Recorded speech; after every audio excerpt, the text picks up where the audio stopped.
श्री राधे राधे। भक्तों, प्रभु की लीला कथा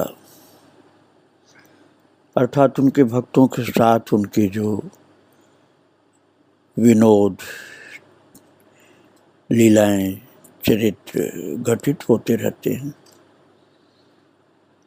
उसमें कितना रस है वो वही जानता है जो इसका रसिक होता है। और मेरी दृष्टि में भगवान शंकर बहुत बड़े रसिक हैं और उनके मुख से जो कथा अमृत का निर्झर झरता रहता है उसका आस्वादन करने वाली पार्वती माता के जैसी कोई श्रोता भी जल्दी नहीं मिल सकती। इसीलिए तो एक बार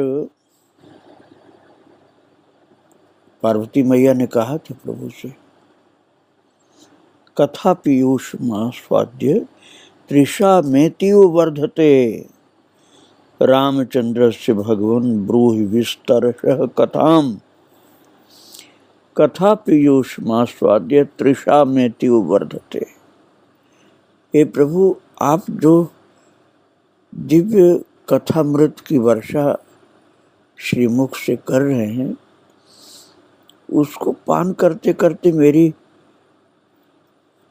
प्यास जो है और बढ़ती रहती है और पीने की इच्छा है। कथा पीयूष को पान करने की तृषा निरंतर बढ़ती रहती है। इसलिए रामचंद्र से भगवान ब्रूहि विस्तरशः कथाम, भगवान श्री राम की कथाओं को और विस्तार से सुनाइए। क्या कारण है ऐसा कि पार्वती मैया की प्यास बढ़ती रहती है, निरंतर सुनती फिर भी सुनना ही चाहती। तुलसीदास जी ने अपने रामचरितमानस में कहा है, रामचरित जे सुनत अघाही रस विशेष तिन जाना नाही। भगवान की कथा को सुन करके जो अघा गया अर्थात अब हमको नहीं इच्छा सुनने की, बहुत सुन लिया, ऐसा जो सोचता है या बोलता है समझ लो उसको रस विशेष की प्राप्ति नहीं हुई, इसलिए उसका मन भर गया। ये उत्तम श्रोता का लक्षण है भक्तों। बहुत श्रेष्ठ जो श्रोता है वो भरहि निरंतर होय न पूरे, जिनके श्रवण समुद्र समाना कथा तुम्हारी सुभग सरिनाना। भरहि निरंतर होय न पूरे, तिनके ही तुम कह गृह रूरे। श्री वाल्मीकि जी महाराज ने भगवान राम जी से कहा था, जिनके श्रवण समुद्र समाना, जिनका कान समुद्र के समान है, क्योंकि समुद्र में रात दिन नदियां पानी गिराती रहती फिर भी वो भरता नहीं समुद्र। जिनके श्रवण समुद्र समाना कथा तुम्हार सुभग सरि नाना। तुम्हारी कथाएं हे राम जी सुंदर सुंदर प्यारी बड़ी आकर्षक मनमोही नदियां हैं और वो जिनके कान में निरंतर गिरती हैं भरा ही निरंतर हो न पूरे। वो कथा रस से उसको भरती रहती हैं लेकिन पूर्ण नहीं होता वो। ऐसा कान जिनका है, तिनके ही तुम कह गृह रूरे। उनके हृदय में आपका बहुत सुंदर भवन है, वहाँ रहिए आप। क्योंकि राम जी ने पूछा था मैं कहाँ रहूं वन में, तो वाल्मीकि जी ने कहा, जिनके श्रवण समुद्र समाना कथा तुम्हारी सुभग सरिनाना। भरहि निरंतर होय न पूरे, तिनके ही तुम कह गृह रूरे। ये उत्तम श्रोता का लक्षण है दोस्तों। वो कभी भी अघाता नहीं, निरंतर प्रभु के चरित्र, भक्त भगवंत चरित्र सुनने के लिए प्यास बढ़ती रहती है। मैंने आपको प्रभु की कृपा से उषा माता का चरित्र 3 भाग में सुनाया था। मेरा ख्याल 1 वर्ष से अधिक हो गया सुनाई हुए। किंतु भक्तों की निरंतर प्यास बढ़ती रही और यही कहना रहा बारंबार कि परम भक्ता उषा जी का चरित्र और विस्तार से सुनाया जाए। और भक्तों की जो प्यास बढ़ती रही, उसका परिणाम यह हुआ कि ठाकुर जी उषा माता के चरित्र को, जिनको उषा बहन जी कहती थी सखियाँ, उस सखियों की प्रिय उषा बहन जी का चरित्र विस्तार से सुनाने के लिए ठाकुर जी की भी इच्छा हो गई। इसलिए वही कार्य क्रियान्वित करने जा रहे हैं और हम सब लोगों को उषा जी का विस्तृत चरित्र सुलभ करा रहे हैं प्रभु। उनके विषय में इतना आपको बताऊंगा कि उनका सूत्र कैसा था, अर्थात फार्मूला उनके जीवन का। एक बार पूज्य भक्तिमती उषा जी से किसी साधक ने पूछा था ईश्वर प्राप्ति के विषय में, तो उन्होंने कहा कि अपनापन दे करके उनसे अपनापन ले लो।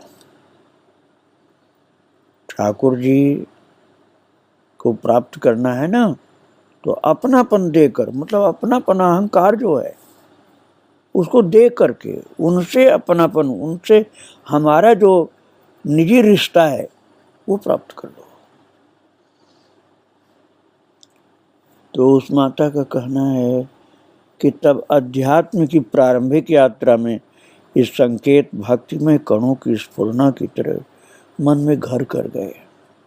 पर अपनापन देना क्या होता है, कैसे होता है, इसकी कोई जानकारी नहीं थी। जिज्ञासाएं अनेक थीं, प्रयासरत भी थीं, पर इन गंभीर गूढ़ बातों को समझने और ग्रहण करने की क्षमता नहीं थी, परिपक्वता नहीं थी।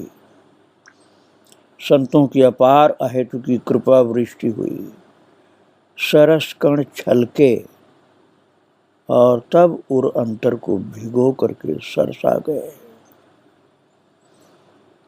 एक महान रस सिद्ध संत थी माता उषा जी।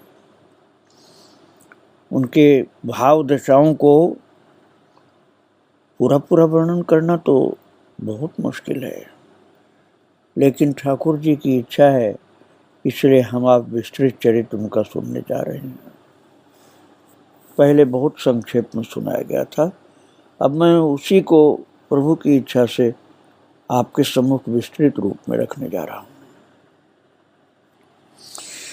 बात यह है भक्तों की विश्व में संतों का कभी अभाव नहीं होता है, बस हमारी पात्रता में कमी रहती है जो हम खोज नहीं पाते हैं संतों को।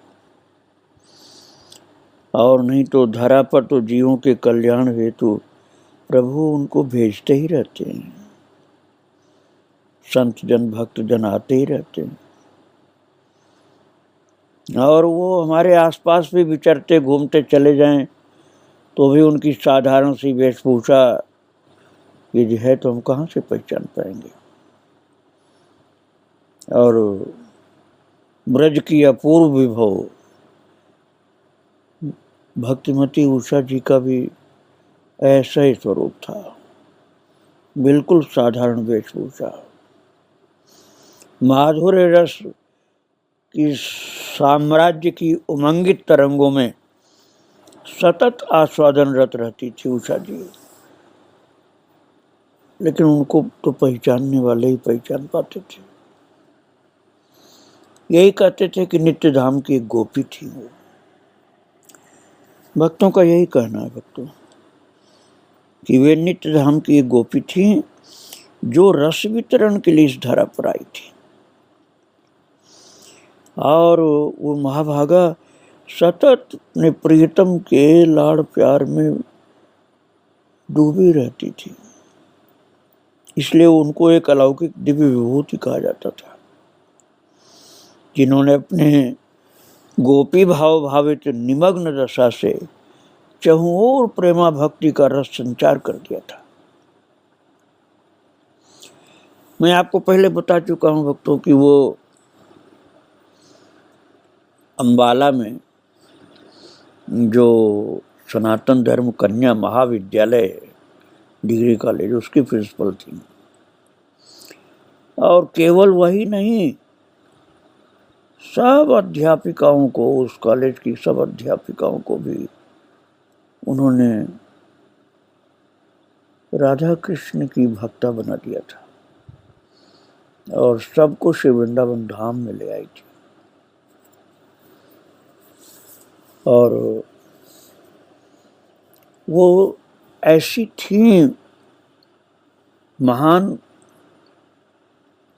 प्रभु की प्रेमिका, विदुषी और ऐसी गंभीर भगवत भक्ता। तुलसीदास जी ने कहा है ना मानस में, पुत्रवती ज्योति जग सोई, रघुवर भगत जासु सुत होई। लक्ष्मण जी के विषय में कहा गया है। किंतु आप ये नहीं समझना कि केवल पुत्र, रघुवर भक्त जिसका पुत्र हो वही धन्य है। अरे पुत्री भी जिसकी, पुत्र और पुत्री में कोई अंतर नहीं। जैसे पुत्र भगवत भक्त हो तो माँ धन्य होती है, ऐसे जिसकी पुत्री भगवत भक्ता है वो भी धन्य होती है। वो कुल, वो जननी, वो वसुंधरा पुण्यशाली होती है, जिनके घर भगवान के भक्त का जन्म होता है। ऐसे महज्जन जहाँ भी प्रकट होते हैं, उन माता पिता का, उनसे संबंधित लोगों का, उस स्थान का गौरव बढ़ जाता है। पृथ्वी पुलकित हो जाती है, धर्म की गरिमा और बढ़ जाती है, तीर्थ सुतीर्थ हो जाते हैं। नारद जी महाराज ने कहा ना, तीर्थी कुर्वन्ति तीर्थानि, शास्त्र सत्शास्त्र हो जाते हैं, कर्म सुकर्म हो जाते हैं। नारद भक्ति सूत्र के शब्दों को मैं आपको हिंदी में सुना रहा हूँ। उनके तेजोमय देह पुंज के स्पंदन से चहुओर भक्तिमय तरंगों का संचार हो जाता है। महान भक्तिमती पूज्या उषा जी इस धरा पर जब आई थी तो ये सब दृष्टिगोचर हुआ था। वे यहाँ भाग्यशाली भक्तों के बीच में सन 1925 से सन 1992 तक विराजमान रही। उसके बाद फिर ठाकुर जी के पास वापस पहुंच गई। इन महान भक्ता का जब पृथ्वी पर जन्म हुआ था भक्तों, तो इनके पिता श्री मनमोहन स्वरूप अपने पिता तहसीलदार श्री विष्णु स्वरूप जी कैराना मुजफ्फरनगर निवासी के एकलौते पुत्र थे। अंग्रेजी राज्य में सरकारी पद पर पिता के प्रतिष्ठित होने से घर में अर्थ का अभाव नहीं था। लाहौर से उच्च शिक्षा प्राप्त मनमोहन जी अत्यधिक आधुनिक होते हुए भी भारतीय संस्कृति में भी उतनी ही श्रद्धा निष्ठा रखते थे, अर्थात भक्त थे। उनका विवाह सिकंदराबाद बुलंदशहर के श्री मनमोहन डिगालिया जी की पुत्री श्री श्यामा जी के साथ हुआ। भक्ति भाव संपन्ना श्यामा जी की शास्त्र पठन रुचि, आध्यात्मिक दिनचर्या और श्रद्धापूर्वक साधु सेवा उनके गरिमामय व्यक्तित्व को प्रकट करती है। उनके पिता की सरकारी नौकरी होने के कारण अधिकतर उन्हें बाहर जाना पड़ता था, अतः वे अपनी माता व पत्नी के संग अपने नाना जी मनमोहन जी डिगालिया के यहाँ रहने लगे, जहाँ और भी कई सज्जन रहते थे, पर सभी आध्यात्मिक अभिरुचि वाले थे, अर्थात सभी भगवान के भक्त थे। भक्तों, ऐसे धर्मपरायण परिवार में श्रावण मास के शुक्ल पक्ष की अष्टमी तिथि संवत 1882 विक्रमी अर्थात 30 जुलाई 1925 को पंजाब के अंबाला शहर में पूज्य उषा जी का जन्म हुआ था। जन्म के ग्रह नक्षत्र, जन्म कुंडली के जानकार लोग जो थे उन लोग बताए थे कि इनके जन्म के ग्रह नक्षत्र ऐसे हैं कि जिसके द्वारा ये पहले से ही पता चल रहा है कि कोई बहुत ही उत्कट वैराग्यपूर्ण महान भक्त है। भक्तों, जानकारी कोई ज्योतिष शास्त्र का विद्वान हो तो जातक अर्थात तो बच्चे के विषय में भविष्य की बहुत बातें बता देता है। ऐसे ही इनके विषय में भी ज्योतिषियों ने बताया था।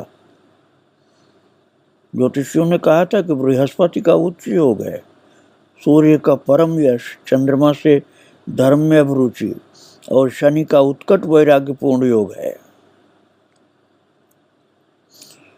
और महाराज जब इनका जन्म हुआ था उषा माता का, तो बिल्कुल गौर वर्णा, विशाल नेत्र, उन्नत भाल, सुंदर नासिका, घुंघराली के सावली देखने वाले मुग्ध हो जाते थे। लेकिन इसके बाद क्या हुआ, जब षष्ठी का पूजन हुआ छठी के दिन, तो माँ काली का पूजन किया गया और काली पूजन के बाद इन्हें तिलक लगा करके प्रसादी वस्त्र धारण कराया गया। तो महाराज काली माता का ऐसा विचित्र असर हुआ बच्चे के ऊपर, इस कन्या के ऊपर, कि रंग गौर वर्ण से सांवला रंग हो गया। पहले बिल्कुल गौर वर्ण की थी और छठी के दिन सांवला रंग हो गया जब काली का पूजन किया गया। ऐसा लगता है जैसे काली मैया इनके शरीर के अंदर आ गई। लेकिन फिर भी सुंदरता में कमी नहीं थी, बस गौर वर्ण की जगह श्याम वर्ण हो गया। स्वभाव इनका ऐसा था कि बिल्कुल अलग एकांत में बैठती थी, छोटी बच्ची थी तब भी।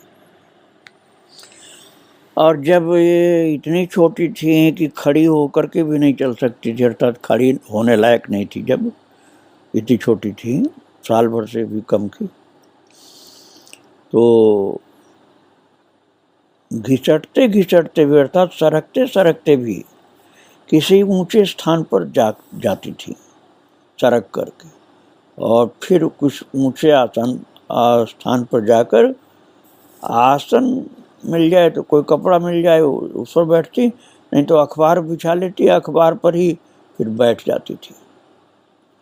8-9 माह की थी तब की बात है।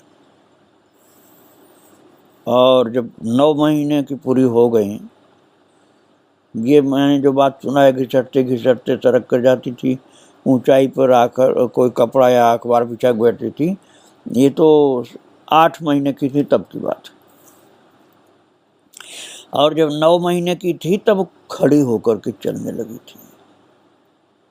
9 महीने की होने के बाद 10वां महीना चल रहा था, खड़ी होकर चलने लगी।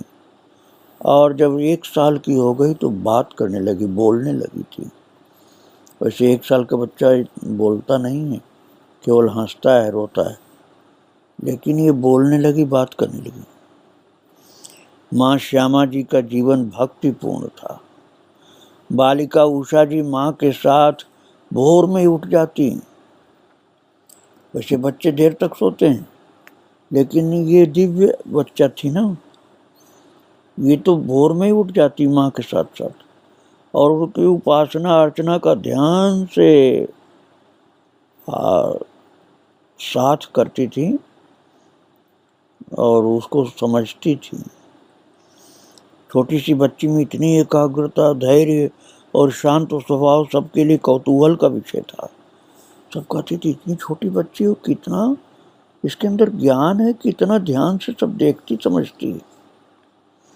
दादी की गोद में भी बैठी बैठी इनके साथ उषा जी राम राम राधे श्याम राम राम, जैसे दादी बोलती ऐसे बोलती रहती थी।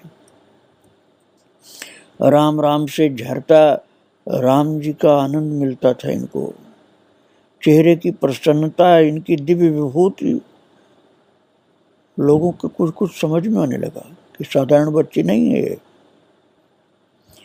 पिता अक्सर कहते थे मैं अपनी मुन्नू को ज्ञान में गार्गी और भक्ति में मीरा बनना देखना चाहता हूं। पिताजी स्वयं इतने भक्त थे, कहते थे मेरी बच्ची जो है ये ज्ञान में गार्गी के जैसी हो और भक्ति में मीरा जैसी हो, ऐसी मेरी इच्छा है। और परिवार का ये भक्ति में प्यार में जो ये लालन पालन था, उससे महाराज इनके दिव्य लक्षण और जल्दी जल्दी प्रकट होते गए।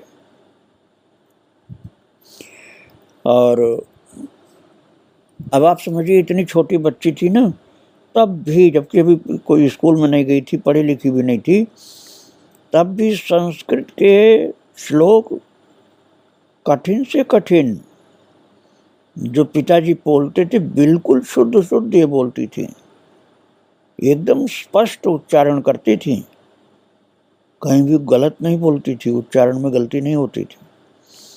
आश्चर्य होता था लोगों को कि केवल 2.5 वर्ष की अभी है ये, और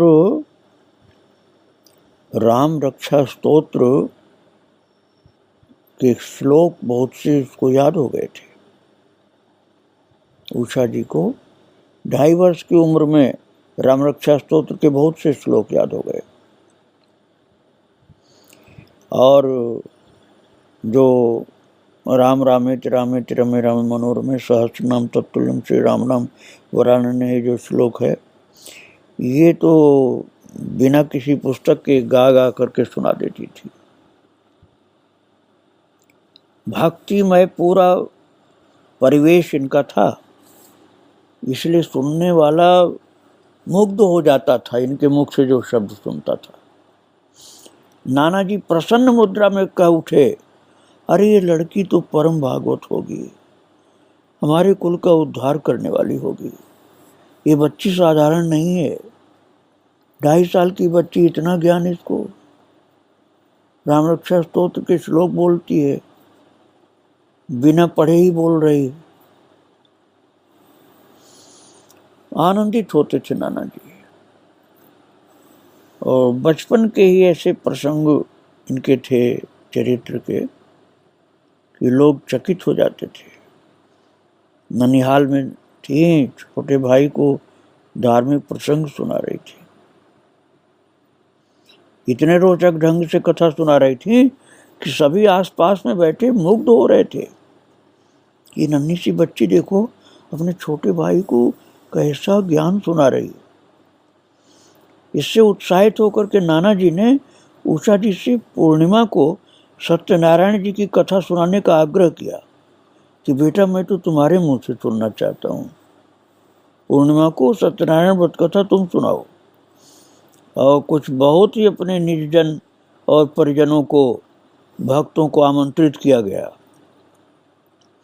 और मधुर सार गर्भित शुद्ध उच्चारण में सरस कथा सुन करके सभी आनंद से भर गए। पूरा वातावरण एक मधुर स्निग्धता से भर उठा। धीरे धीरे इनकी भक्ति भावना, सुस्थिर विचारधारा, बहुमुखी प्रतिभा ऐसी लोगों के सम्मुख प्रकट हुई कि सब विशेष रूप से प्रभावित हो गए। 6 वर्षीय नन्ही सी कन्या उषा जी संभवतः पहली प्रगाढ़ अनुभूति श्याम सुंदर की बंसी से अटखेलियां करते साक्षात प्राकट्य का अनुभव किया। भक्तों, ये अपनी ममेरी बहन के साथ अपने ननिहाल में छत पर खेल रही थी। अचानक ही खेल रुक गया। ये निस्तब्ध सी खड़ी रह गई, आकुल व्याकुल कुछ खोजती सी खिड़की के बाहर झांकने लगी। इनकी भावावेश की सी विचित्र दशा देख बहन घबरा गई, इन्हें झकझोरने लगी कि क्या हो गया इसको। सचेत होने पर इन्होंने अपनी ममेरी बहन को तो नहीं बताया, पर कुछ वर्षों के बाद ये रहस्य अपने अंतरंग निर्जनों को बताया कि दीवाल के पीछे वृक्ष के नीचे श्याम सुंदर मधुर बिल्कुल मादक वंशी बजा रहे थे। बड़ी ऐसी आवाज थी जैसे नशा सा हो रहा था सुनकर, और वो वृक्ष के नीचे उस समय सुंदर मधुर मादक वंशी बजा करके बुला रहे थे उषा जी को। और उस प्रगाढ़ अनुभूति को सुनाते सुनाते वो इतने अंतराल के बाद भी सुखद साम्राज्य में खो सी गई थी। उस स्मृति में डूबी हुई कई घंटे तक आनंद विभोर होकर बैठी रही। उनकी बचपन की बात है भक्तों, कितनी लीलाएं उनके बचपन में हुई। नाना जी के घर नहीं, पिताजी के भी घर हुई। बचपन की बात है, लाहौर में अपने पिताश्री के पास रह रही थी। बाहर की सफाई तो नौकर चाकर करते थे, परंतु श्री ठाकुर जी के कमरे का सारा काम वो अपने हाथ से करती थी। किसी को भी नहीं करने देती थी, कहती थी नहीं, मंदिर की सफाई मैं अपने हाथ से करूंगी। क्योंकि भगवान के पास अधिक से अधिक समय रहने का उनका मन रहता था, इसलिए भगवान के साथ मंदिर में रहना, सफाई करना, सब काम करना, श्रृंगार करना, और घर में सत्संगी भाई बहनों का, संतों का, भक्तों का आना जाना भी लगा रहता था।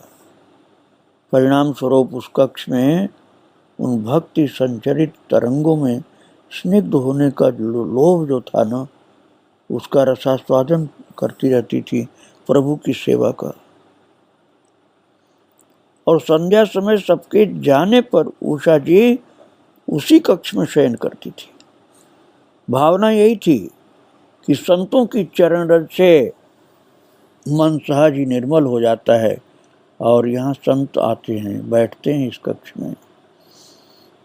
तो महाराज दिन में ठाकुर जी के कक्ष की सफाई कर रही थी, और बीच बीच में आनंद विभोर होकर श्याम सुंदर को देखती थी।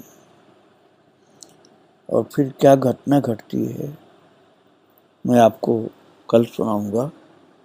यही झांकी आप रखिए अपने हृदय में कि मंदिर में वो सफाई करते हुए ठाकुर जी की तरफ एकटक देख रही हैं और आनंद विभोर हो रही हैं। बारंबार प्रणाम है माता को। श्री राधे राधे, जय श्री राधे।